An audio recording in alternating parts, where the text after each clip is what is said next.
This stretch of Park Avenue, on the Upper East Side of Manhattan, is the wealthiest neighborhood in New York City.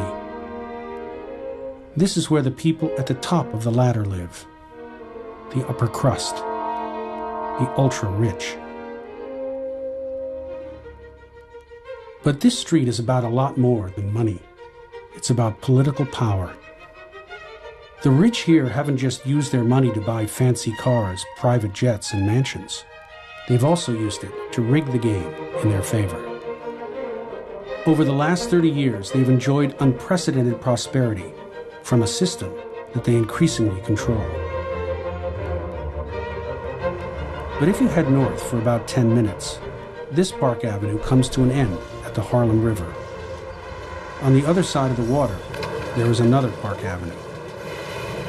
This is the South Bronx, home to America's poorest congressional district. There are 700,000 people in this district. Almost 40% of them live in poverty, making less than $40 a day. From here, the last 30 years have looked very different than the view from Manhattan's Park Avenue. People here have seen their wages fall and the cost of almost everything else go through the roof. They've lost their jobs in a recession caused by bankers across the river. They've watched their children struggle in failing schools. And they've ended up even worse off than they were a generation ago.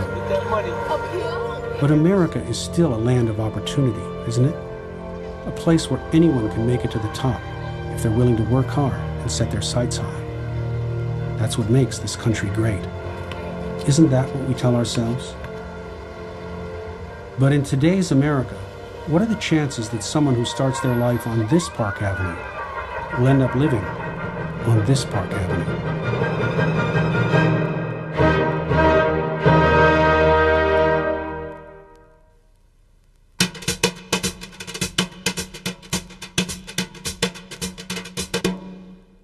Let's imagine that you're invited to a game of Monopoly. And you arrive at this game to find out that all of the property's been divided up. All of the money's already been handed out. But you're told, hey, go ahead and sit down, play the game.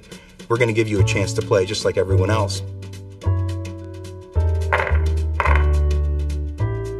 There are some in society that have a lot of access, a lot of social mobility, a lot of resources to do the things that they want, as opposed to other people who are more disadvantaged, more underprivileged, don't have the same levels of resources. Paul Piff is a social psychologist at the University of California, Berkeley, who studies the psychology of wealth and the consequences of inequality in our society.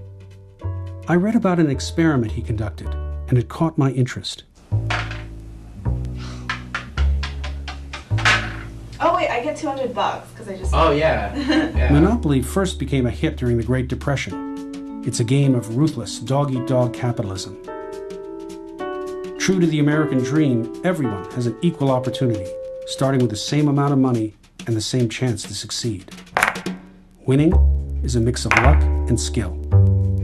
For his experiment, Piff rigged the game by giving one player a huge advantage. So there are two players, they don't know each other. You flip a coin to determine your position. So it's random, almost like your emergence into the world is random, whether you land in this family or this other family. If you were the rich person, you got a lot more money. You got 2 times as much money. When you pass go, you collect $200. You would get to roll both dice, so you're allowed to move around the board quicker. How many 500s did you have? Just one. Are you serious? Yeah. I have 3. Now, if you're on the low end, we really hit you hard. You got half the money. When you passed go, you collected half the salary. I'm gonna lose pretty soon. You only got to roll 1 die, so you're moving around the board very, very slowly. The other person's just whizzing around you, collecting $200 every couple of turns. I'm gonna get another $200 again. I know. Even in a game that's openly rigged, the rich players inevitably exhibit a sense of entitlement. They gobble up more of the carefully placed pretzels. They come to believe that they deserve to win. I'm gonna buy out this whole board. And they show no concern for the misfortune of the poor players, even though the poor players don't stand the slightest chance of winning. Lose all your money soon. The idea of the American dream is that everyone's got an equal opportunity. You just got to decide to play. But in fact, there are large groups of people that experience the game as unfair. The opportunity's not there. All the rules have been decided, the property's already been bought up, and the money's already in the hands of the other players. Get rebound. Go. First time to everything. That's my goal. I'm Michael Jordan. I'm Ray Allen. Almost all families start out with wanting the same things for their children. They want them to be safe. They want them to be happy. And they want them to be successful and healthy. But even before birth, so many kids start that race behind. They come into a neighborhood that's unsafe. Maybe they're in an overcrowded apartment. They don't have healthy nutrition. They might have medical issues that aren't being addressed. I would say their number one challenge is just a lack of opportunities in general. In parts of the South Bronx, unemployment has reached 19%, and many families struggle just to put food on the table. Pastor Colin Dunkley and his wife April run a food pantry in the South Bronx that feeds about 200 struggling families every week. I like helping people. I like serving the people. I like helping the people. If there's something we can do to bless them, that's what we're going to do. But you typically get the vegetables in a can, beans in a can, bags of rice. Sometimes we get the little sippy Capri Sun juices. We'll put those in a bag for the kids. But they don't have nearly enough to meet the demand. When we visited, they ran out of food in 15 minutes. There is no more food at this time. You can come back next Monday at 2 o'clock. That's it, Mommy. That's it. No, sir. I'm sorry. No more. It is very, very hard to pull yourself out of extreme poverty in the United States. It almost never happens. This runs completely counter to what people's notion of America has been for a very long time. We think of ourselves as the land of opportunity.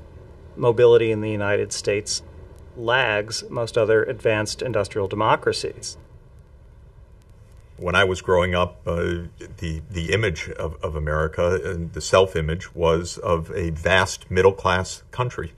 Of course, there was a small, rich group, and there were some poor, but America prided itself and understood that its health was because of a vast middle class. We're not that kind of society anymore. There's always been a gap between the wealthiest in our society and everyone else. But in the last 30 years, something changed. That gap became the Grand Canyon. The incomes of people at the lower end stagnated. And disproportionate amount of the growth in the economy has accrued to those at the upper end. This is what America's economic pie looked like in the decades after World War II. Income gains were shared by everyone, with big portions going to average Americans. But since the late 1970s, the bottom 90% have seen their share of the pie completely devoured by the top 1%. The wealthy are getting an enormous percentage of all of the gains in the entire economy. When I talk about the wealthy, I'm talking about like in the thousands of people. There is a little tiny group, and it's probably 1% of the 1%. Those people are concentrated in a very small number of places. New York has been one of those places since the early 19th century. It has been a world city with world-class fortunes, and it has been a magnet for people who live in the 1% of the 1%. I was in a taxi going down Fifth Avenue looking for the richest apartment building in New York. There were about 10 buildings that were on the initial list. 740 Park became the epicenter of the people who ruled the world, truly the masters of the universe. They all lived at 740 Park.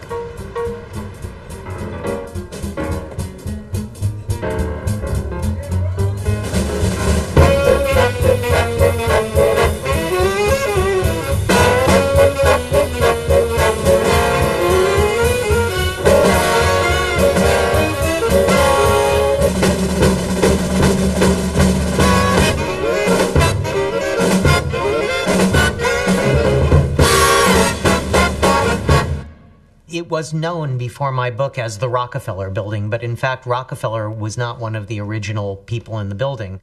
It was built by Jackie Kennedy's grandfather, James T. Lee, in a consortium with a group of the people who were considered to be responsible for the market crash of 1929 and the depression that followed. And then it became kind of the Standard Oil building. It was a building where lots of Standard Oil executives and their friends all lived. It was truly considered the holy grail for a certain kind of wealthy New Yorker. Now the largest category in 740 Park are hedge fund guys. And they're the people with the most money now. They're the equivalent of the oil people from the 30s. These guys ruled the world. You know, they are multi-billionaires of, you know, the CEOs of the major corporations in the world. This doorman once worked at 740 Park Avenue. He agreed to be interviewed under the condition that we hide his face and alter his voice. To work at 740, you really need to know somebody within the business. You know, you're working at the top building in the world. It's only 31 units, it's not a lot of residents, but they're high-tempered and, you know, you have to have a thick skin to work there. You're going to be dealing with detestable people and you're going to be dealing with billionaires. You need to know everything about the residents. What time they wake up to go down to Wall Street, whose car is which, who likes to get their own door, who gets in the passenger seat, who gets in the back seat. You know, these things don't seem like a big thing to me and you, but even a minor mishap, you know, you'll be fired straight away. Who are some of the key tenants in the building now? You've got John Thain, the CEO who presided over the downfall of Merrill Lynch. Ezra Merkin, who was the feeder to Bernie Madoff. David Koch, who is the richest person in the building. And of course, Steve Schwarzman, the poster child of capitalistic greed in the last 10 years. Billionaire Steven Schwarzman, one of the kings of private equity, lives in 740 Park's most extravagant apartment. Schwarzman was a managing director at Lehman Brothers before co-founding the Blackstone Group. He is one of the most prominent CEOs when it comes to lobbying for tax policies that favor the ultra-rich. Thank you for the opportunity to address the 66th annual Alfred E. Smith Memorial Foundation dinner. We call it Occupy Waldorf. Steve Schwarzman lives in the apartment that had previously been owned by John D. Rockefeller Jr. It's a sprawling apartment. It's 37 rooms. Lavish beyond your wildest imagining, 20,000 square feet. Schwarzman paid just under $30 million for this apartment. Pocket change for a Wall Street tycoon worth over $5 billion. If a few people, do really well, why is that such a big deal? Isn't that just proof of the American dream? You work hard and you're successful. We as a society have very complex views about economic inequality. Americans are not of the view that all inequalities of wealth or income are unjust. And in fact, they think if you work harder, if you seize opportunities, then you should be able to get ahead. Jacob Hacker is a political scientist at Yale and the co-author of Winner-Take-All Politics, which argues that this extraordinary accumulation of wealth at the top isn't just about hard work. It's about wealthy interests using the political system to rig the rules in their favor. There's been a reinforcing cycle. Those at the top have done well. They've invested in policies that are favorable to them, and they've done even better, and then they've churned a lot of that money back into politics. To understand how big money rigs the rules in Washington, I sought out the poster child for political corruption, former lobbyist Jack Abramoff. A few years ago, I made a film very critical of Jack. Now, after spending nearly 4 years in federal prison for conspiracy to bribe public officials, he is touring the country trying to promote reform. I wish I could tell you that in the midst of all of my lobbying activity, I came to an epiphany, but I didn't. It, unfortunately for me, required my demise. Jack Abramoff has pled guilty to federal corruption charges. But eventually I decided to look honestly at the past activities I had engaged in. I also systemically looked at the overall picture and realized the system itself was really badly in disrepair. I'm just a bill, yes, I'm only a bill, and I'm sitting here on Capitol Hill. This Schoolhouse Rock video from 1975 is still used to teach many Americans about how their government is supposed to work. Some folks back home decided they wanted a law passed, so they called their local congressman, and he said, "You're right, there ought to be a law." Then he sat down and wrote me out and introduced me to Congress, and I became a bill.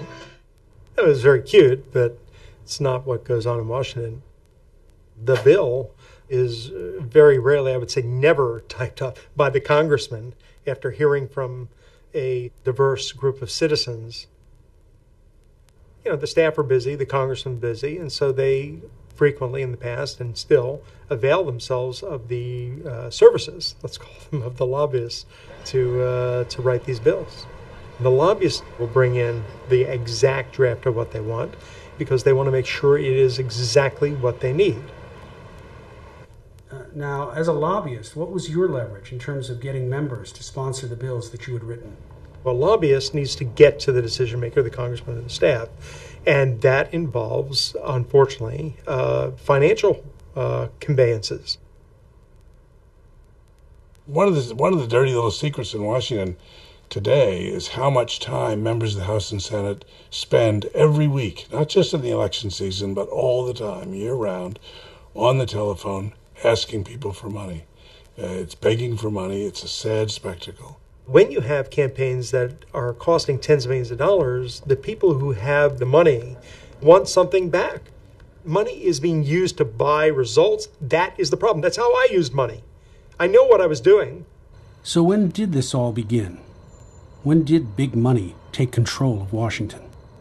It really has to do with the mobilization of business that occurred in the mid-1970s. Because of Ralph Nader and other corporate reformers, business was pushed back strongly on the defensive. Air and water pollution control, safer cars and highways, and many, many better ways of doing things. We're a rich country, but we're not distributing it for our major public needs. Ralph Nader, a deeply, deeply hated figure by corporate America in those days, scared them to death. And what did business do? Well, they followed the prescription of the future Supreme Court Justice Lewis Powell, who wrote an influential memo for the Chamber of Commerce saying that business needed to organize. Businessmen of the world unite. Lewis Powell, a corporate lawyer for the tobacco industry, was appointed to the Supreme Court by Richard Nixon in 1972. Prior to joining the court, Powell sent a confidential memo to the U.S. Chamber of Commerce. In it, Powell targeted Ralph Nader as the biggest enemy of American business and described a roadmap for the corporate takeover of American public institutions. It called for big corporations to become more aggressive in molding American politics and law. Corporate America heeded that call. You saw an enormous buildup during the 1970s in corporate lobbying power. They invested enormous new sums in politics. They started to change their strategies, moving from New York, in the case of one big business organization, to Washington, developing personal relationships between CEOs and politicians. The result was a shift from policies that benefited the middle class and poor to policies that favored wealthy interests. Lobbying was a $400 million a year industry in the 1980s, and it's about a $4 billion industry today.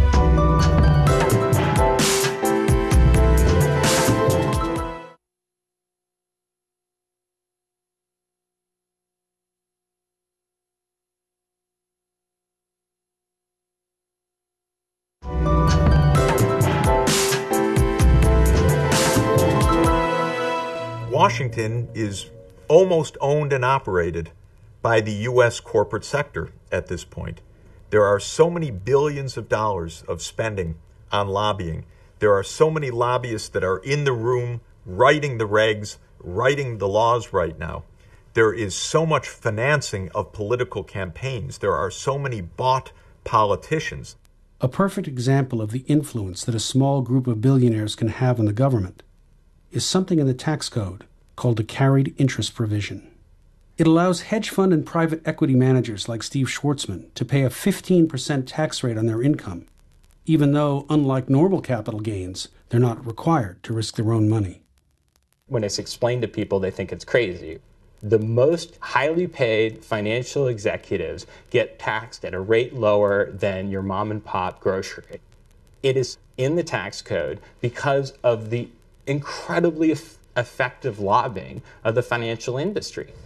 Okay, it was a question about carried interest being taxed at a lower rate. We sort of look at this as sort of an issue that's now in the political world, and you know, it will be solved in that world. We don't have much of a say in that.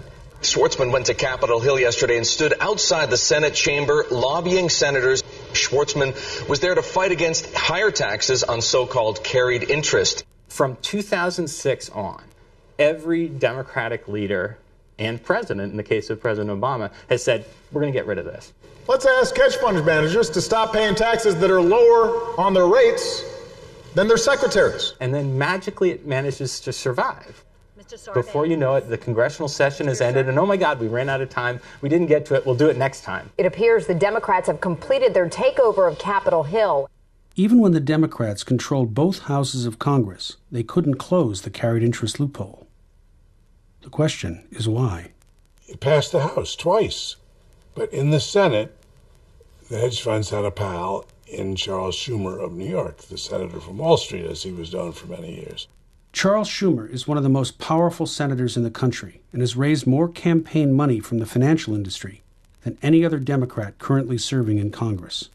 Schumer became famous for his ability to gain Wall Street dollars. That's why he was elevated within the Democratic leadership, is because he was such an effective fundraiser. Schumer in that period was the chairman of the Senate Democratic Campaign Committee, which, you got to give the guy credit, he turned this into an absolute money machine. Schumer helped the Democratic Party raise record amounts from Wall Street. And in June 2007, as the Senate was considering legislation to close the carried interest loophole, Schumer went on a fundraising frenzy. In that 1 month, he raised more than $1 million from hedge funds and private equity firms like Blackstone. The carried interest bill never saw the light of day. Schumer just buried the idea. It never came up for a vote in a committee or on the floor of the Senate. It just disappeared. Well, I believe that income equality, jobs, the economy has been the issue for a long time. Schumer consistently says, oh, I don't think this is a good provision. We need to change it. Are you willing to vote to get rid of the carried interest provision, which allows people like Mitt to make that kind of tax break? But we need to make sure that every possible group that might get a similar kind of preferential tax treatment is also dealt with. But any carried interest, whether it's venture capital or oil and gas or anything else. He's basically saying, you know, we need to overhaul the whole tax code, which of course guarantees that you'll never reach agreement. Every senator pays attention to the industries with big footprints in their states, as they should. In defending this loophole, Senator Schumer often says he's merely representing his constituents, the bankers. But what about his other constituents? Police officers, nurses, firemen. They help to save the lives of New Yorkers, including hedge fund managers. Yet the senator from New York doesn't think it's unfair that a veteran fireman can pay nearly double the tax rate of a hedge fund billionaire. Chuck Schumer is thinking, I need to make sure that I represent these deep-pocketed Wall Street interests if I want my party and me to be successful. And that, I think, is a perfect example of the way in which money talks in American politics today. And nobody's money talks louder than David Koch's. This right-wing oil tycoon with a fortune of $25 billion is the richest resident of 740 Park Avenue. David and his brother Charles run Koch Industries, one of the largest privately owned companies in the world. They make things like Dixie cups, brawny paper towels, Lycra, and Stainmaster carpet. But their most profitable business is oil and gas, which helps Koch Industries bring in over $100 billion in annual revenues. Together, the Koch brothers may have spent more money to influence American politics than anyone else in the country. They basically are unprecedented. They influence American politics on a completely different dimension than anybody else.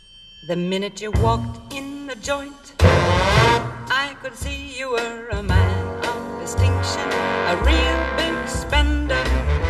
Millions of dollars for Republican politicians. More than $50 million, for example, to lobby in Washington since 2006. Good looking, so refined. Say, would you like to know what's going on in my mind? As much as $200 million of their own money this year to help defeat President Obama. A big spender. Spend a little time with me.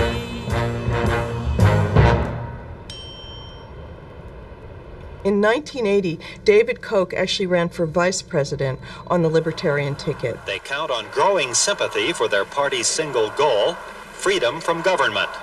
He did abysmally. The Libertarian ticket got 1% of the vote in America in 1980. What they learned from that is they had to figure out another way to get their ideas to become influential. So the Kochs decided to use their money to advance their agenda.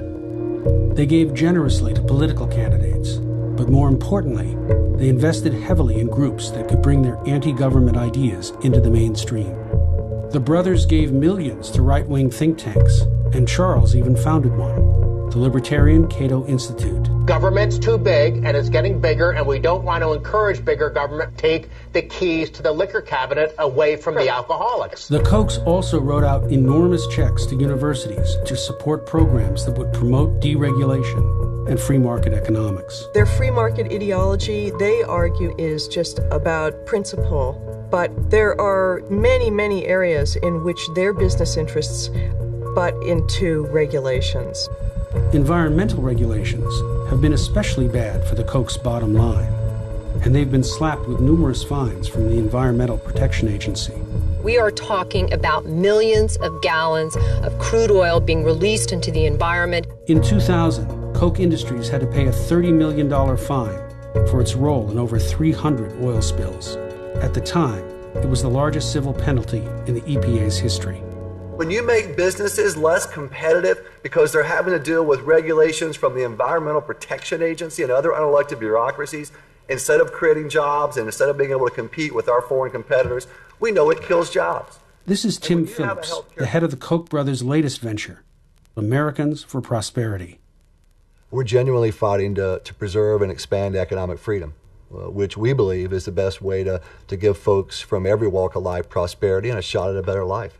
Through Americans for Prosperity, the Kochs have provided tremendous financial backing to the Tea Party movement by organizing rallies and protests, flying in big-name guest speakers, Don't tax us anymore, and flooding the airwaves with advertising.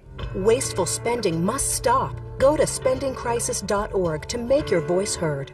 People were looking at the Tea Party movement as this sort of spontaneous combustion, this grassroots thing that just exploded, and what it really was something that was being fed by libertarian billionaires.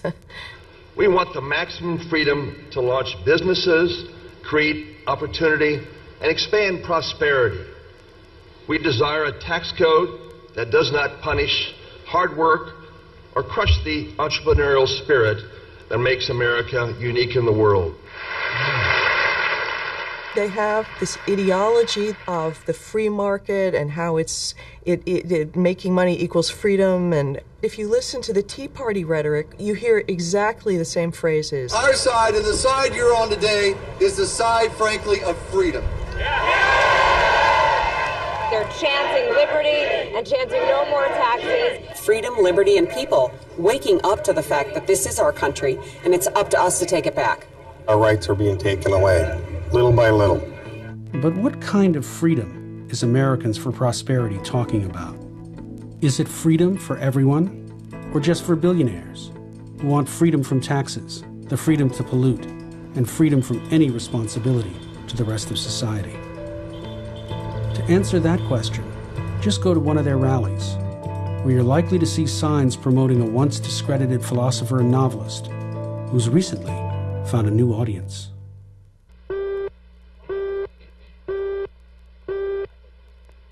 Here in the United States, perhaps the most challenging and unusual new philosophy has been forged by a novelist, Ayn Rand. Miss Rand's point of view is still comparatively unknown in America, but if it ever did take hold, it would revolutionize our lives. I am opposed to all forms of control. I am for an absolute, laissez-faire, free, unregulated economy. Ayn Rand wrote a series of novels that have become a kind of touchstone for contemporary Republican politicians, most notably Atlas Shrugged. There's Atlas. He holds the world on his shoulders. What if Atlas shrugged? Picture this, an anti-utopia society that collapses under government control. Does this sound familiar? It should. It's Ayn Rand's story of Atlas Shrugged, and now it's a movie, one very popular with Tea Party members. Atlas Shrugged is about an America where businesses are regulated. The rich pay taxes, and the government tries to help the middle class and the poor. In other words, a doomsday scenario. In Rand's world, anyone who needs a little help in life is a moocher or a parasite, and anyone who wants to help others is a villain. Her heroes are proud to be as selfish as possible. You really don't care about helping the underprivileged, do you? No, Philip, I don't. Finally, the CEOs of America get sick and tired of living under a government that no longer caters to them, and they decide to go on strike. What are you selling, pal? Nothing. I'm simply offering a society that cultivates individual achievement. They head off into the mountains and start a new society, one where there is no government. Atlas Shrugged is told as a horror story, a nightmarish vision of what would happen to our country if wealthy Americans like David Koch and Steve Schwarzman just left us to fend for ourselves. Yeah, we supported. We had screenings around the country, and we liked that story to be out there, and we liked the ideas to be out there. And we certainly believe and share many of the principles and values that book was based on, the inherent morality of capitalism. You do not like the altruism by which we live. Who say that I don't like is too weak a word. I consider it evil. The appeal of Ayn Rand is that, it's basically the Gordon Gekko message. Greed is good. That ideology is appealing, I suppose. If you have a tremendous amount of money, you might feel guilty otherwise. How does your philosophy translate itself into the world of politics? We believe that America deserves a choice of two futures. We believe Paul Ryan receives more money from the Koch brothers than any other member of Congress.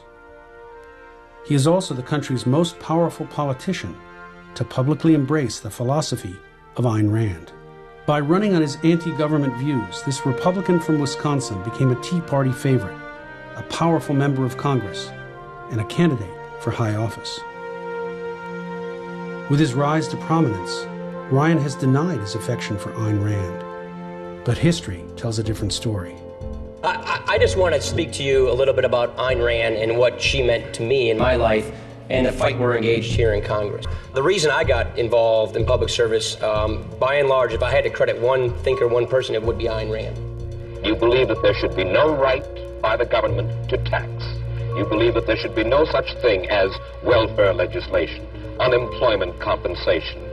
How do we build roads, sanitation facilities, hospitals, schools? I believe in private roads, private post offices, private schools. It's so important that we go back to our roots to look at Ayn Rand's vision, her writings, to see what our undergrounding principles are. We have to go back to Ayn Rand. Our plan takes power away from Washington and gives it back to the individual. While in Congress, Ryan put Ayn Rand's philosophy into practice through a plan he called the Path to Prosperity. It was a budget proposal that would dramatically cut government programs for the poor while handing out an even bigger tax cut for the rich. I think that the Path to Prosperity that Chairman Ryan and his committee have put together is a blueprint for America's future. The Path to Prosperity passed the House of Representatives in March of 2012. It now appears to be at the heart of the economic philosophy of the Republican Party. What do you think of Ryan's budget framework? Oh, I think it's ridiculous on the face of it. He's proposing a $10 trillion tax cut as part of his deficit reduction plan. And obviously, if you're going to cut taxes by $10 trillion, you've got to cut spending by even more than $10 trillion. Every program you can possibly think of, from roads to education to energy, would be more or less abolished if you're going to take seriously the numbers that he has put forward. The idea that there's legitimate economics behind this is absurd. Conservatives throughout the ages have never spoken like Paul Ryan. Milton Friedman talked about negative income tax and guaranteed incomes for the poor. Friedrich Hayek, who is one of the acmes of free market economics, talked about the need of societies to guarantee minimum standards and provide health care. So there's clearly an ideology involved here.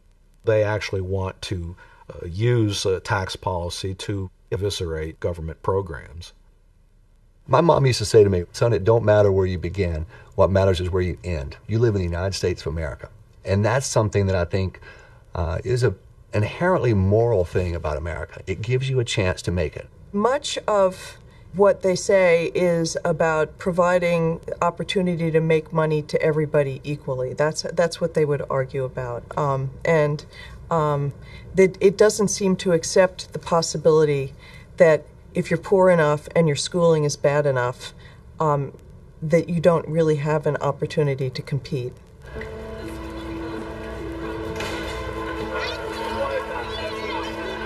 Almost everyone agrees that education is the key to upward mobility. For people starting at the bottom of the ladder, a college degree can quadruple their chances of making it to the top. But college is increasingly out of reach. The cost has gone up over 500% since 1980. Meanwhile, without a college degree, it's harder than ever to get a job. If you only have a high school diploma, there's a 7 in 10 chance that you don't have full-time work at all.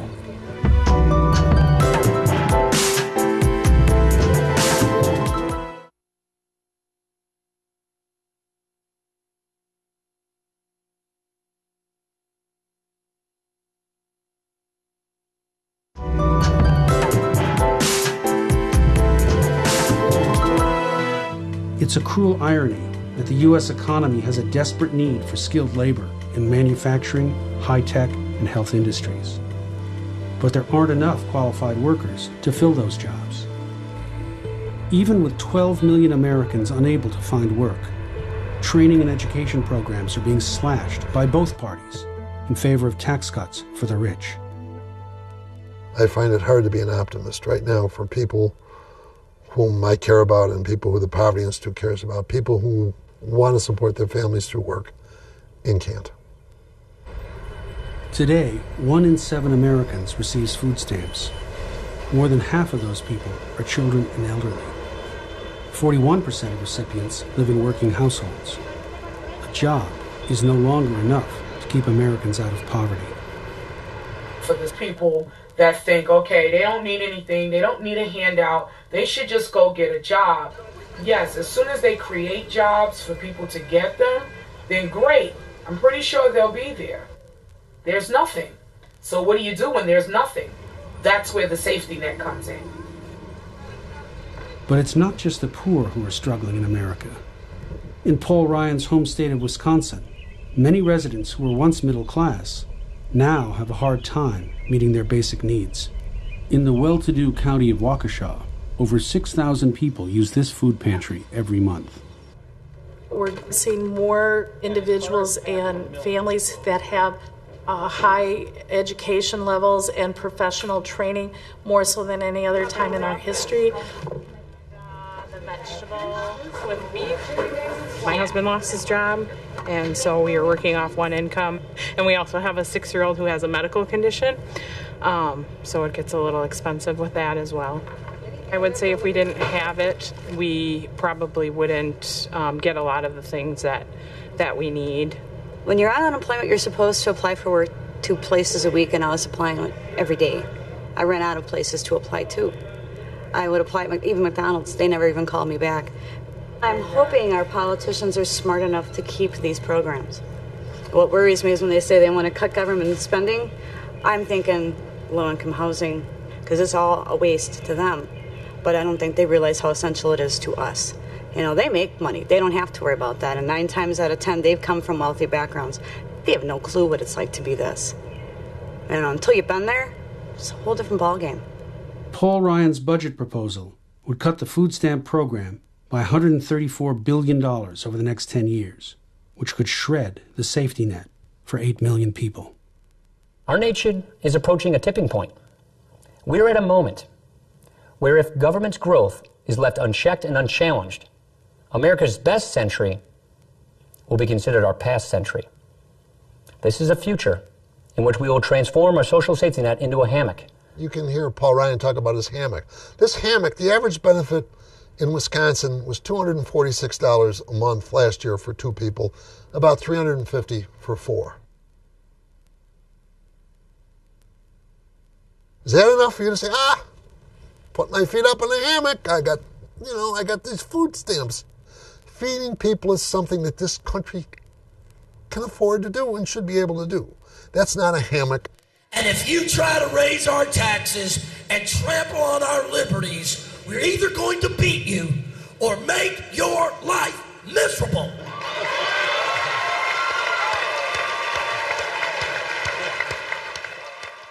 The government has been starved of funds. We're at about the lowest tax collection as a share of national income in our modern history. We can't even pay for the most basic public services right now. We can't keep our schools functioning. We can't keep our roads intact. Taxes are the price you pay for civilization. And if you don't pay taxes, you don't get civilization. It's as simple as that. Tax rates for millionaires have dropped more than 25% in the last 2 decades. And for a handful of extremely wealthy individuals at the top, taxes have fallen by almost 50%. A big part of that dip is because of the tax cuts signed into law by President George W. Bush. Bush slashed the capital gains rate on investments to 15%, nearly half what the rate was under Ronald Reagan. The Bush tax cuts have added over $2.9 trillion to the national debt. Paul Ryan's proposed tax cuts would add another $4.6 trillion in debt over the next 10 years. What's hard to understand about this relentless push to cut taxes for the rich is that they already have so much more than the rest of us. In 1965, CEOs made about 20 times as much as the average worker. Today, by the most conservative estimate, that number is 231. So what's going on here? Are CEOs getting paid more because they deserve it? Meet another resident of 740 Park, John Thane, the highest paid CEO in 2007. Thane's apartment is actually my personal favorite for if I could live at 740 Park. It's a little tiny jewel box duplex. It's got 4 exposures, and it's on the Central Park side of the building. Thane had been a senior executive at Goldman Sachs and served as CEO of the New York Stock Exchange before becoming the head of the investment bank, Merrill Lynch. In 2008, as losses were soaring and his company's stock was plummeting, Thane was busy with a $1.2 million office renovation. You spent more than $1 million renovating your office. Is this true? It was my office, it was 2 conference rooms, and it was a reception area. But it is clear to me in today's world that it was a mistake. I apologize for spending that money on those things. While Thane was busy picking chairs, rugs, and wastebaskets, Merrill and the other investment banks helped bring down the global economy. Wall Street has been turned upside down. The collapse of one investment bank, the takeover of another. $29 billion to help J.P. Morgan. $85 billion to bail out the insurance giant AIG. Wall Street was rescued by U.S. taxpayers, not only through bailouts, but also through government loans that carried virtually no interest. I'm confident that this rescue plan, along with other measures taken by the Treasury Department and the Federal Reserve, will begin to restore strength and stability to America's financial system and overall economy. Meanwhile, under Presidents Bush and Obama, millions of middle-class American homeowners facing foreclosure received only a tiny fraction of the bailouts given to wealthy bankers. In the end, Merrill Lynch suffered over $27 billion in losses under Thane's leadership and was sold to Bank of America. But that didn't stop Thane from handing out $3.6 billion in performance bonuses to Merrill executives. The bonuses were paid even as Merrill suffered $15 billion in losses.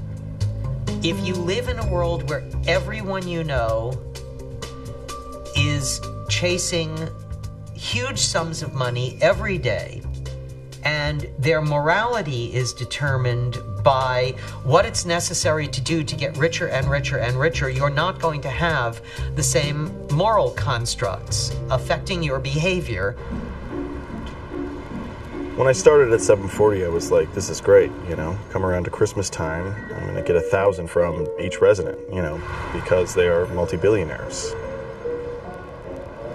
But it's not that way, you know. These guys are businessmen. They know what the going rate is. They're not going to give you anything more than that. The cheapest person overall was David Koch. We would load up his trucks, 2 vans usually, every weekend for the Hamptons. You know, I mean, multiple trips, multiple guys, in and out, heavy bags. We would never get a tip from Mr. Koch. We would never get a smile from Mr. Koch. $50 check for Christmas. A check too, yeah. I mean, at least you could give us cash. Just because you're rich doesn't make you smart. Just because you're rich doesn't make you cultured. Just because you're rich doesn't make you refined. Being rich means you're rich. Some rich people are just dicks. Steven Schwartzman unleashed a disgusting comparison over the administration's effort to increase taxes. He said, quote, "It's a war. It's like when Hitler invaded Poland in 1939.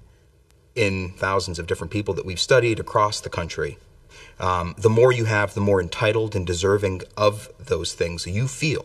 And that might account in part for the vitriol that you see when people feel like their privileged position is being undermined by others. Since when in this country was it okay to demonize success? The free enterprise system is under attack. Back to the old populist, demonize the rich. You know, the Republicans are always complaining about the Democrats playing class warfare. The Democratic Party is going to have to stop bashing the rich. But they do it themselves by, for example, they're always quick to point out that something like half of all people who file individual income tax returns have either a zero or a negative tax liability. We have a system today in the United States where 45% of Americans don't pay any income tax. You have to have skin in the game. Over 45% of the people in this country don't pay income taxes at all, and we have to question whether that's fair. Those are people who don't pay income taxes, okay? It includes all elderly women living alone who just have enough Social Security they don't even declare. It includes disabled people who don't have earnings. But all of those people pay payroll taxes, sales taxes, property taxes. State and local taxes, gasoline taxes, liquor taxes. This is ridiculous to say low-income people don't pay taxes. They do pay taxes. And they pay a lot of them. If you can take the resentment of the middle class and point it downward rather than having it point upward to the people on the top of the 1% who are really, walking away richer than ever, then you can succeed politically. And I think they've been very good at that. We are in very real danger that the American dream is slipping from the grasp of the next generation. This charity event is a moment for wealthy New Yorkers to give some of their fortunes to the poor. Over the last decade, Steven Schwartzman has given over $7 million to New York's Inner City Scholarship Fund. I worry that the social fabric of America is being ripped purposefully by people who are taking advantage of individuals who are suffering. Mr. Schwartzman appears to be sympathetic to those who are living in poverty. But oddly, for one of America's greatest capitalists, he doesn't seem to understand that unlike monopoly, real capitalism is a game that's played for keeps. For every big winner, there are lots of losers. Wealth is created, but so is poverty.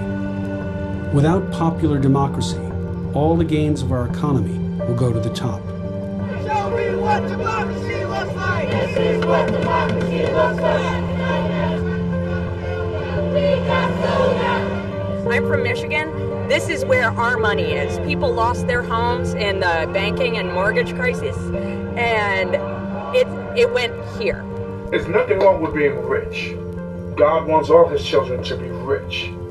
But don't be rich and at a place where you ain't thinking about anybody else. They feel they need not $10 billion, but $20 billion of wealth. They get that extra wealth by twisting politics, buying politicians. America became a place where money buys everything.